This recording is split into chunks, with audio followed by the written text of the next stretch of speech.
Let's talk all about AI in business. It's hosted by Brent Muller.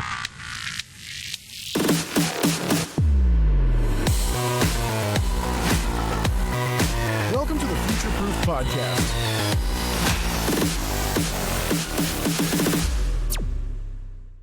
Hi, and welcome to this episode of Future Proof Podcast. I'm your host, Brent Muller. I'm here today with Prem Kumar from humanly.io. Prem, we're really excited to have you.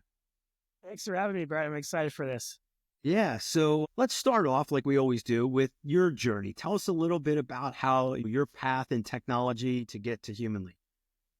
Yeah, my journey has been one of technology, product, as well as recruiting and HR. So I graduated from University of Washington here in Seattle back in 2006, and I started my career at Microsoft. So I spent about 10 years at Microsoft. A lot of that was kind of on the buyer side of what we're doing now at Humanly. So I was within our HR tech team, and part of that was building and buying tools for our global workforce. So whether it's a recruiting tool, engagement tool, but I always kind of had that like entrepreneurial spirit and inklings when I was on a little voice in the back of your head saying, hey, at some point. Yeah. Oh, totally. Always in the back of my head. And, at Microsoft, I sometimes we're on teams that were newer products, and our VPs were like VCs. So it kind of felt like that. But I eventually left to the startup world. Had my first kid. I was on paternity leave, eating a bunch of frozen yogurt and thinking about the impact I want to make on the world. And so that felt like the right time. I went to a company called Tiny Pulse, focused on employee engagement. And then several years later, started Humanly. That's fantastic. And so a little bit about your background, right? So you came from Microsoft, but so you've been in technology there, or technology through HR, or both? Yeah. So I always had product type roles. So whether that's a product manager or working with engineers to build products at Microsoft, about 5 of those 10 years, I was on our internal HR IT team. So we would build the tech that our employees would use for, whether it's performance management or our hiring teams would use to bring candidates in. We'd also make purchasing decisions to bring in other tools. When we acquired LinkedIn, one of my roles was how we bring that large set of data into the Microsoft ecosystem. So really product management is where my experience has lied. That's awesome. That's awesome. So tell us a little bit about Humanly and your mission with Humanly and kind of your differentiator in the market, that kind of stuff. Yeah, no, really at the end of the day, our promise to our customers is sync your jobs from your applicant tracking system, and then we'll have qualified candidates scheduled on your calendar the next day. So we do that we have a component that is around sourcing and attracting candidates. So we have a large database of candidates, and we'll use generative AI models to generate campaigns for you. So a set of emails that will go out to candidates where they might reply, our AI will detect, okay, this is a positive reply, so let's schedule this person. And then the other part of our tool screens them and puts them on your calendar. So you can kind of think about it. If you have 4,000 people that are applying, we will make sure they all get screened within 24 hours with our chats. And then we will schedule the ones that are good fit to talk to a human. We'll then sit in on the human Zoom interview or Teams interview, take notes for you. Really, can we save you money and time in all the two-way conversations you're having with job candidates is our goal.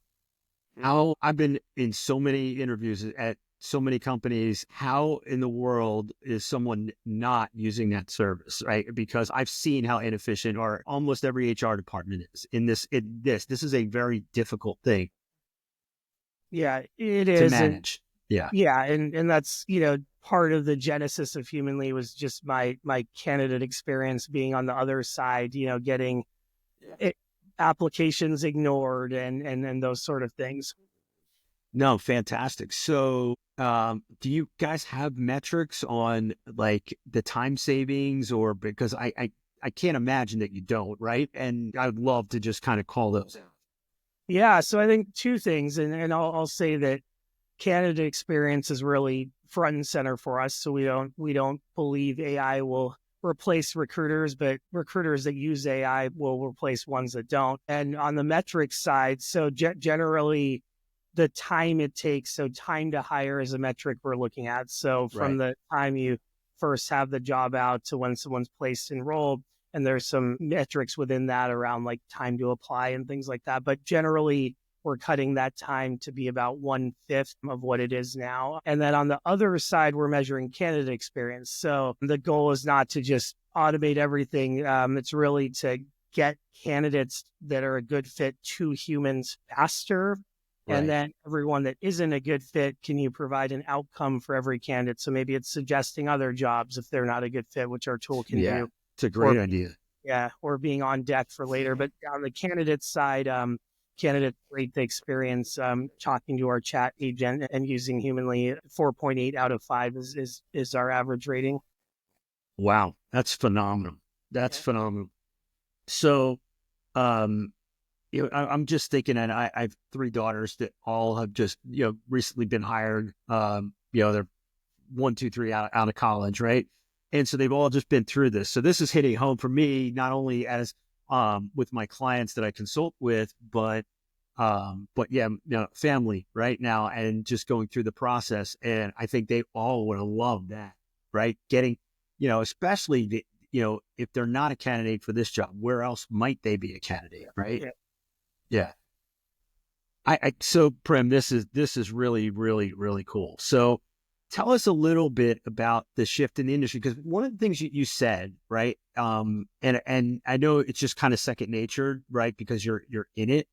And I try to highlight this in every single podcast that we do. But what you said is what almost everybody that I interview that is doing some sort of or using AI in their business is finding, is that it's not to replace humans. It's to be their assistant to make them more efficient. So what you said about an HR recruiter or an HR rep with AI will replace ones without AI. Yep. Yeah. Yeah. If you want to elaborate on that. Yeah. Absolutely. Yeah. And I can get really specific too with our org and what we've done with AI. But I guess I'll start by saying, so before Humanly, I was at a company called Tiny Pulse, and we were measuring how engaged employees were. And one of the top reasons why people want to work at Humanly or many other employers is the impact they're able to make. And really, I look at AI as helping every single employee have a much bigger impact. So if you were to tell me, hey, this is a job for you to do, but I'm going to give you this tool you can slide under your desk that's going to make you like 10 times more productive. That's what we're trying to do, make everyone more impactful. So that's kind of how I look at it. Our team, if I look at our org chart right now, we have about 36 employees and 32 of them are human, 4 of them are not. But we're not using those AI agents to fill a role that we would have hired a human for. We're using those AI agents to make the 32 people more effective than they would have been. And I do look at, like, in the future, I look at the workforce as being human plus there's human intelligence and artificial intelligence, but that artificial intelligence is meant to strengthen the human intelligence, not replace it. Couldn't agree more. So I just had somebody recently, I think last week, was telling me the origin of Copilot and how it came about. And that story is they were using AI agents side by side as basically their assistants, and hence the name Copilot come out. And then I had Alexander from Smith OS on, and he said, we call them digital coworkers. Yep. And I said, it's a great term, kind of this stuff that I hope gets adopted more and more, that people don't look at it as replacements, but digital coworkers and co-pilot. Yeah, because we are the pilots, right? And It's nice to have a co-pilot. Heck yeah. Especially if it makes you 10 times more efficient or even higher, right? And that allows you to free up, right? And work on the more important things that sometimes you never got to because you were busy doing repetitive tasks that you didn't want to do. So, yeah. So Prem, let's change gears a little bit and let's start to talk about what you see. Let's start with the industry the HR industry in general, especially around staffing and recruiting, because I know that everybody that watches this podcast, this is a big pain point in their organization. I don't care who they are. They have not solved this unless they're using Humanly, right? Yeah, which again, I'd like to, kind of see what you've seen in the industry and how you guys are like disrupting it a little bit. Yeah, yeah. And I think like part of that is where I see technology coming in is I think technology and AI, generative AI is one type of technology. Technology can make things happen faster and more efficiently, but it can also make bad things happen faster and more efficiently bad. So it starts with the people and process. Like you need to have a sound process for it to then make happen faster, right? And where I'm going with that is in the industry right now, I feel that recruiting teams, talent acquisition teams, and HR in general doesn't always have the seat at the table in a decision-making ability as they should. Most CEOs would say our people are our most important asset, but yet you're burying them in the org and not giving HR and recruiters the opportunity to be strategic. So I think that's one thing I hope changes, and I think it will. And the other I think thing, you're right about that. yeah, And I hope that does change. Yeah. yeah. One thing too is, in this more digital world, and COVID kind of catalyzed some of this, but we're seeing a lot more interview processes, even if it's not for a remote job, but a lot of these interview processes happening online via Zoom, which is good. But one thing about it being online is you can now measure everything. So I do look at the ability for recruiting teams to get much more objective on, hey, in an interview, if we talk about benefits at the front of the interview, is that going to give us a higher conversion rate, higher candidate satisfaction? So you can kind of measure what you're doing and how you're showing up and provide some examples on that. So I think there's a lot more data to be had when things are happening online. So just, I guess, more broadly, yeah, I do look at AI and a lot of this kind of becoming a more part of the workforce. Like the job of the CHRO is no longer just hiring and engaging a human workforce, but if you're bringing AI in that's like talking to your candidates, for example, is this adding to your culture or is it detracting? Are you going to promote it if it does well? So we'll oftentimes encourage our customers to like write a job description for the AI to interview vendors and ask similar questions you might ask a job candidate. What's your experience? What data are you trained on? So I do think CHROs and leaders in HR and recruiting, and a lot of them are already a lot of our customers are very much forward here, but you'll have to start thinking about that part of the workforce. So like technological part of the workforce, more so. Yeah. And those are some of the things I'm starting to see happening now. I think that trend is only going to grow for sure. And so when you think about like some of the clients that you're working with now or talking to potential prospects, like when they come to you, what is their biggest pain point? Is it time to hire and onboard? Is it just sourcing the right candidates? Is it candidate fit? What do you see as the big issues? A big one is just money savings / time savings. So there's like billions of dollars spent right now in the US on things that are very like in the recruiting process that quite frankly should be automated. So one example is like when I'm talking to you here, if I was needing to take notes on our conversation here, I'd probably be less present and not be able to be as effective in interviewing candidates. So can you take things like note taking out of the picture? Can you take things like screening candidates? So if you have 4,000 people apply, only about 10% are getting to a human, but you're paying in time and money to attract them to your employer brand. So can you talk to everyone and then not have to look through 4,000 resumes? So there's automation AI that can help like talking to everyone and engaging with everyone, but then spending human time on. So really the time savings in reviewing candidates, in scheduling candidates, and in some of the other components around like note taking, that's where we see a big pain. Candidate experiences, that's this other category. So how do we also have a very brand forward? And one thing I'll say with that is there's a lot of money involved with that. Virgin Media loses $6 million a year because candidates that have a bad experience will go to a competitor. So sometimes your candidates are also your best customers, your best future employees. So time savings and candidate experience are the two main pains. So And going on the other side, if you're a candidate, is it going to change how you write your resume to get into the right process, to get to the right role, the right job, the right company?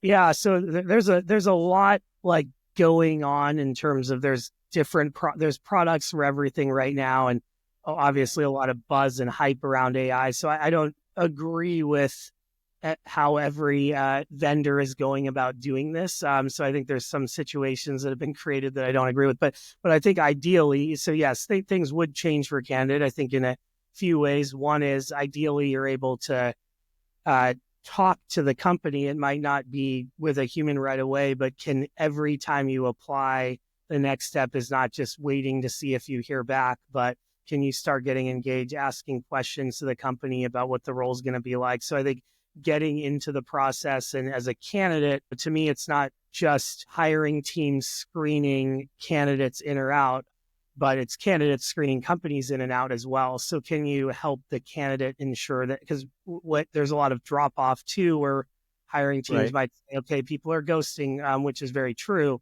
but can you get the candidate engaged and their questions addressed? And then for the candidates that are a good fit, the change they would notice is they'd actually get to a human faster.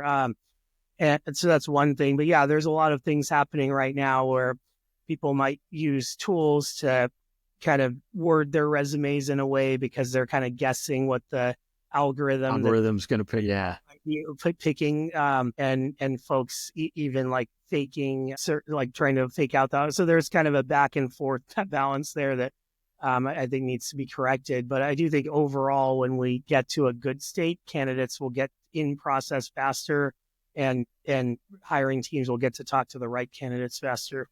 And the feedback, because, like I said, my daughters all went through this recently, and the ghosting, right, is 100%. Like if it's, you're just not a fit, that company just doesn't respond. But if you have the AI agents, at least right, you get feedback. That changes the candidate experience right there. Yeah, totally. And oftentimes, there's hesitation around, do candidates want to talk to like a chat agent or chatbot versus a human? But really, that's not what we're talking about. It's more, do you want to talk to chatbot or chat agent or be ignored for a week or forever, right? So I'll take the first option for sure, anytime. And that has to come with the technology actually working. So no one wants to talk to a chatbot or chat agent that's going to go in circles and not get you to the next step. But no, amazing. So, all right. So now we'll get to the fun part, which is, right, as you start to look down the road, right, one, what do you foresee happen in the industry over the next couple of years? Yep. Right. And then two, how will this technology continue to advance? Like, what do you see with AI, data, automation, all of it, right? RPA, however that comes into play.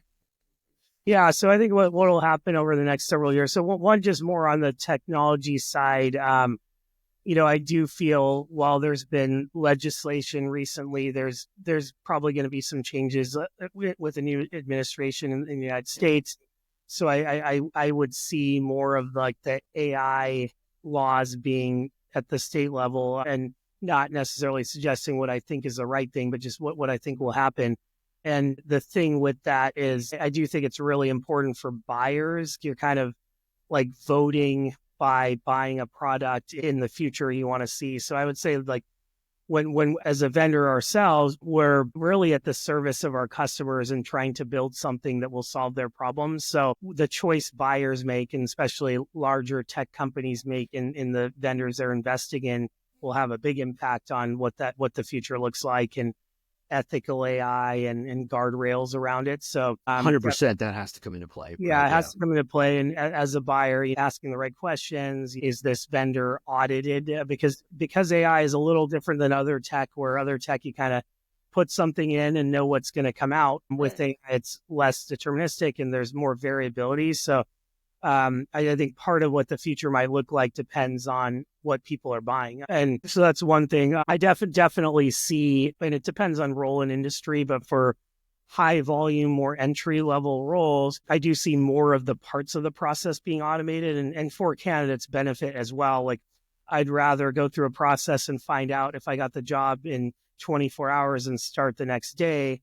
Like with maybe one of our customers, like a Jack in the Box, but in another role, versus in that case waiting like a week to find out. So I do see like some of those roles, the process being 90%, 95% automated as we go forward.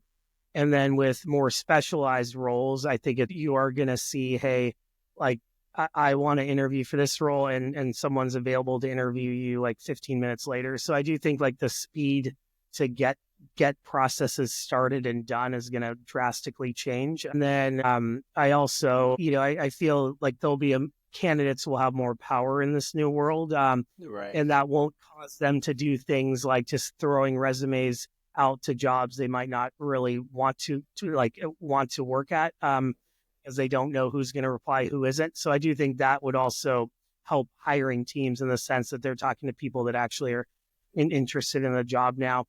And a lot of other things can happen, but those are two dynamics I see switching, where it's no longer a process of using a bunch of shortcuts to see which of these candidates we actually want to talk to, but it's more of like a matching of company to candidate more seamlessly.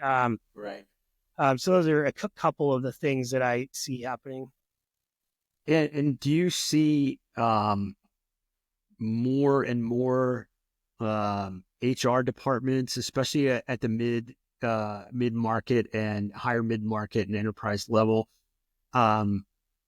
adopting these AI workflows and practices like Humanly and beyond, right? To streamline this, like, or do you see still a hesitancy, right, to build this in? Yeah. So generally speaking, certainly seeing a lot of excitement and folks jumping in. So like Q4 of this last year was the best quarter we've had in our 5 years, and there's definitely interest on the mid market and enterprise level, which is generally who we're selling to. There's a decision around building in house, which can be very time consuming, and I think where companies like us come in is we have a lot of data around in this industry for this job.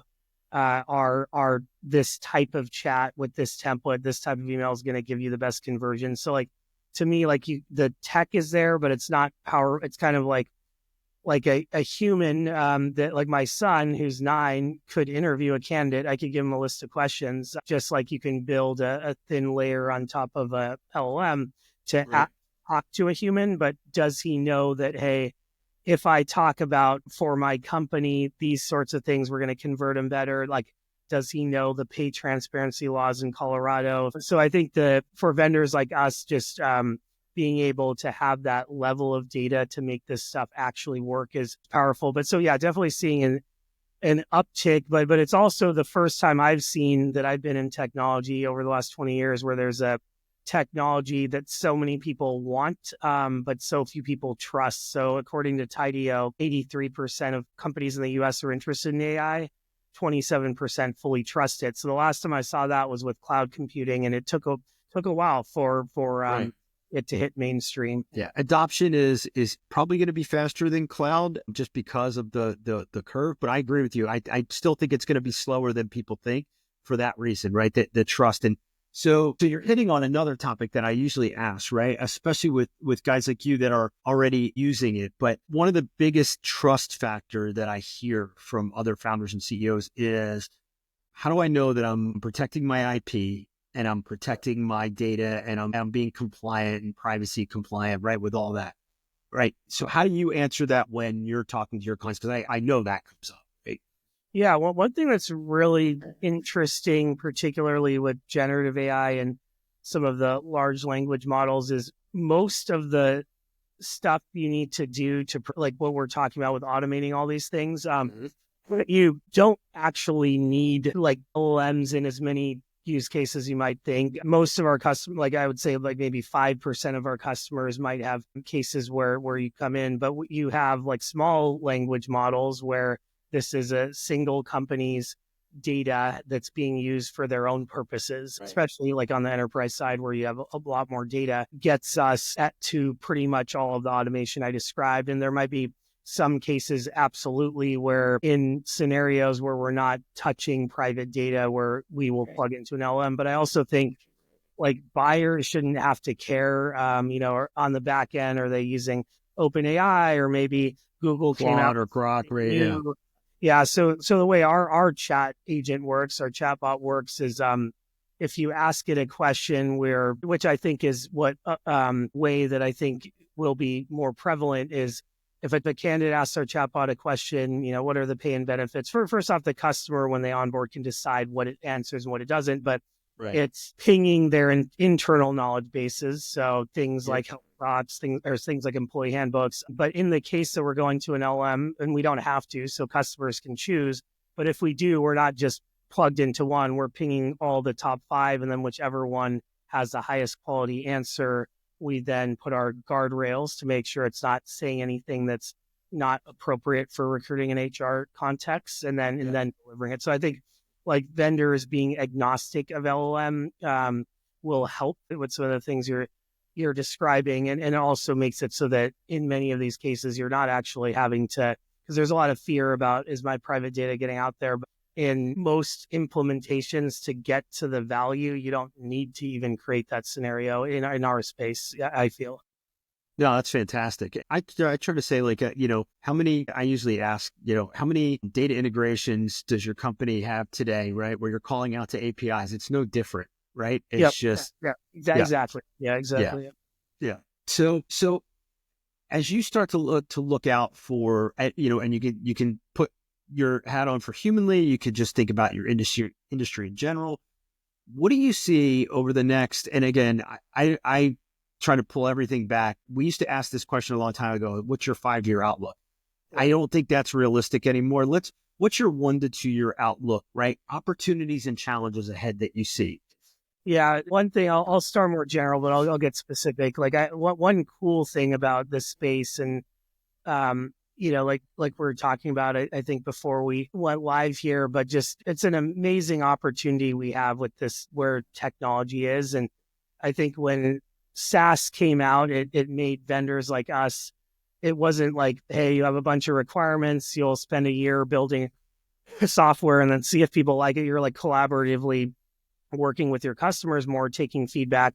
I think in this new change, which just like cloud brought upon SaaS, I think this AI step change is going to bring like a new way of like pricing, thinking about value, and even working with customers. So I look at this as an opportunity to really allow us to work on the same side of the table with our customers. So when I think about our outlook, a lot of that again is going to be customer driven, but to get more specific on like where I think some of those changes might happen. I mean, I do see a world, I'm not going to say in 1 year or 5 years, but where we're like basically, so that you have like a technology you buy, but then it really learns and grows. And this is happening to some extent, but about your company specifically, almost like if you brought an employee that was a really good recruiter in the industry, but then they've been at your company for 15 years and they know the ins and outs of where to source the best candidates, what to say. So some of the things that we do in training, engaging employees are going to come into play with how we train and engage these tools to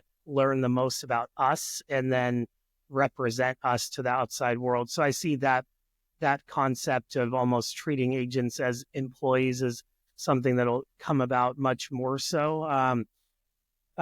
Which has a lot of implications, but that's one thing. Yeah, no, interesting. Because, I feel like companies are going to have what you just described, right? Is it in one department? I feel like companies are going to evolve to where they have this AI brain, right? That is just for the company. And I feel like that is going to empower everybody in the org, right? But it does key cog in that is your people. Right. So it does center around the HR department, but I feel like it's going to allow them to access data and understand roles that they're looking for and interactions with their customers that they didn't think about in a super efficient way. Like what used to would take them a few days or a week to go through all the things that they're trying to do, they can pull together in minutes using this. And I feel like that's where we're heading. But again, we have to get this adoption thing, right? I think it's going to be a hockey stick like everything else. It just, how long the flat part takes. Yeah. Yeah. And, another thing I think about too is, folks might ask me at the enterprise level, are there companies that are going to build this in-house instead? And absolutely. But I kind of look at, a Microsoft where I used to work, and on the recruiting side, we would have a big team of employees, but we'd also work with staffing firms, with consultants, contractors that were doing. So I kind of look at that technologically speaking, you're probably going to have some stuff you build homegrown, but you're still going to need to work with companies like us, similarly to how you hire contract recruiters, because of the industry experience, because of the cost savings. And the efficiencies, the playbooks that you bring to the table, the SOPs, the process, to me, that's like invaluable, and it makes you go faster. But I agree. And I think one of the other things that I think is, when I talked about that idea that I had about the company break, but it's just like anything else. It's like, if you have an ERP system, you build tentacles, right? Systems around it. It's the same concept. It's just, it's just a new way of thinking about it from an efficiency standpoint. Do you agree? Yeah, I do agree for sure. And I also think even as we look at like Gen Z and like the concept of being an employee is a little different, where my dad worked at Boeing, had a great career. He was there for 30 years, but it's a little different with this generation where they're building a skill set. It's easier to like ramp on new skill sets. You can go online, learn new things. So you're not like setting yourself in one path via your degree and your career, where there's more fluidity. So I think employees, like attachment to a company, might be more fluid. So that has ramifications for how we invest, how we think about our employment base, and also how we bring in AI tools and whatnot. Well, it's funny you say that, because one of my clients is in the online education space, and they used to be strictly in and around higher ed, right? Colleges and universities. And now they've completely shifted to exactly what you said. It's really end to end, from the time that they're early on all the way through their career, because it's about upskilling, right? Throughout your career, less about, hey, let me pick a specific major and work at a company for 30 years. That's just not reality going forward. It's going to be about skill sets and constantly upskill it. Yeah, for sure. And companies will need to have strong skill-based hiring programs. And it certainly depends on role in industry as well. Of course, if I went to medical school and I was a doctor, I'm probably going to, I couldn't just become a doctor tomorrow, but I might be able to do other things that are different than what I'm doing pretty quickly. Yeah, absolutely. Absolutely. There's always going to be, things like that. No doubt about it. Always finish with a couple questions. So the first one is, what's something you as a founder have done with AI or data or automation in the last, 3-6 months that you're like, hey, this was pretty cool thing? And I'll share a couple that to give you some ideas after. Yeah. No, one thing I've been doing, and this has been really useful, and this isn't a plug for Humanly, because we do some of this, but a lot of this I'm using third parties for. There's some cool tools here, but just how I'm showing up in meetings and interviews. So I've been measuring, and some of this is AI, some isn't, but even just the speed at which I'm speaking, I was realizing I'm talking way too fast, and it's actually disadvantaging candidates where English is a second language, or if I'm talking to a client, they might just not understand me, or I might think that, hey, they don't know what this means. It was not that, it's just they didn't hear me. So I think looking at how I'm showing up in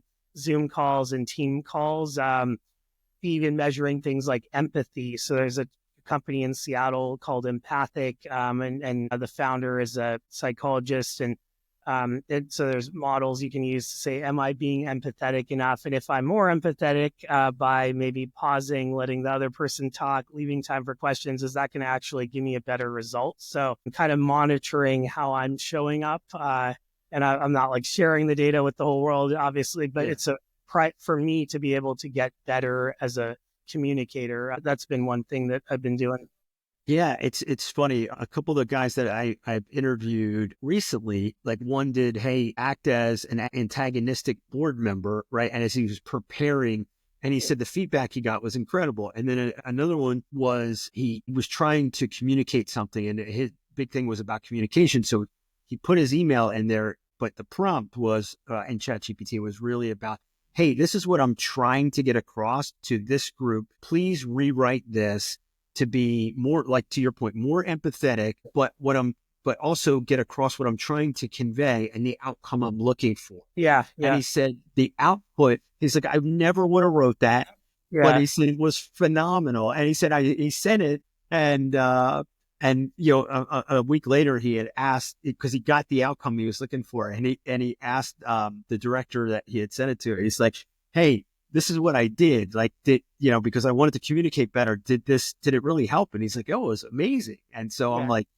so I feel like as founders and CEOs start to embrace that more, they can, because sometimes you just get lost in the look ahead, right? Or the planning or the big picture stuff. And sometimes you forget, am I being empathetic? Am I doing the right thing by my people? And you can do little things like this with AI. These tricks is kind of one of the things we've added, because I found like that's a great one that you just put. And I'm going to, kind of put that off to the side and summarize that so we can send those out as well. Yeah, no, the first thing, both of those things are really interesting that you mentioned. The first one, we've done this a little bit too, where people have like different roles in the meeting. And I think if you're not like, people don't want to just naturally be that antagonist, even if they're really thinking it. So I think having someone just doing that. It's like your assistant, right? Or your chief of staff. That's act as my chief of staff and tell me what I'm not thinking about, right? Yeah, I love that. Yeah. So last question, always before I want you to talk about Humanly, is every founder, CEO is, especially this time of year, right? But as you look down your next 12 months, right? If you could fix one thing in your business, right? And you could wave a magic wand and it would be fixed in those 12 months, what would be that? Yeah, I mean, definitely if I could just have more time in a day, more than 24 hours, but obviously they don't make that. Yeah. It's a nice try, Prem. Maybe AI can give me more time in certain ways. Yeah, I would say I wouldn't say this is like broken now, but there's always room to improve.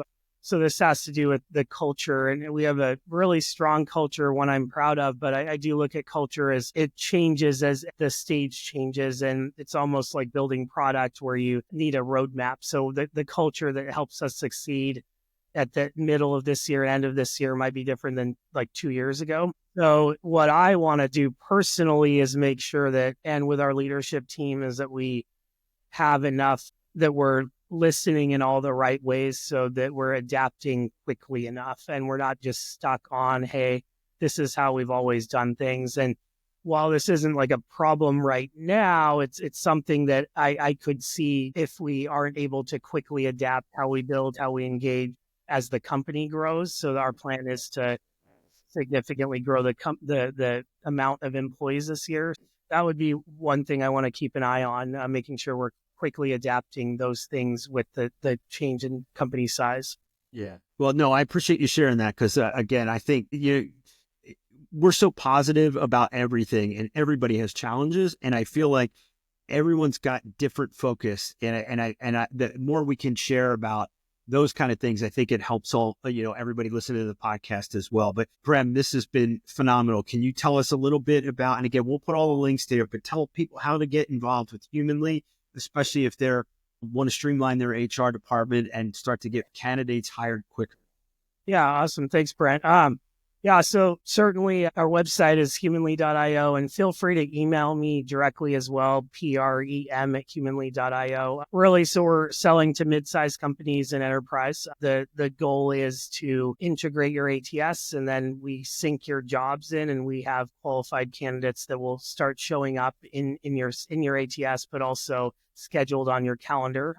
Really, the types of tools we have are sourcing, so going out, finding candidates, messaging and engaging with them, and then screening and scheduling. So once you've identified the large group, how do you screen them, score them, and schedule them. At the end of the day, we want our companies to be able to talk to the whole world. I think if you were ideally, you'd get to know every person that cared about your employer brand, and then spend the human time with the smaller groups. So That's awesome. That's awesome. Well, Prem, this has been very, very informative. Like, you opened my mind to, because I've every client that I've ever worked with needs this, right? Because this is one of the most inefficient departments there is, and it's not against them. It's just the way in which those departments traditionally have worked, right? The HR department in general, but recruiting and staffing both. And we didn't even hit a lot on the contractor and the temp staffing versus, right, the FTE staffing, which we were talking about. But you're right. That's a huge another area. Yeah, and I'll make this part brief, but yeah, like the thing that struck me when I was like a candidate and stuff is it's one of the few processes that's not just inefficient on both sides, like for candidates and for recruiters, but both sides hate the process. Like now, it's not working for either side, which is not a good thing. Yeah, well, I'm hoping that everybody that's listening today gets in touch with Prem, and we'll make sure that we make some introductions. But Prem, thank you so much for being our guest today, and we look forward to seeing this thing go live. Awesome, thanks, Brent. Thanks, everybody, and we'll see you on the next episode. If you're ready to embrace change and lead with innovation, be sure to subscribe and never miss an episode. Thanks for tuning in to the Future Proof Podcast.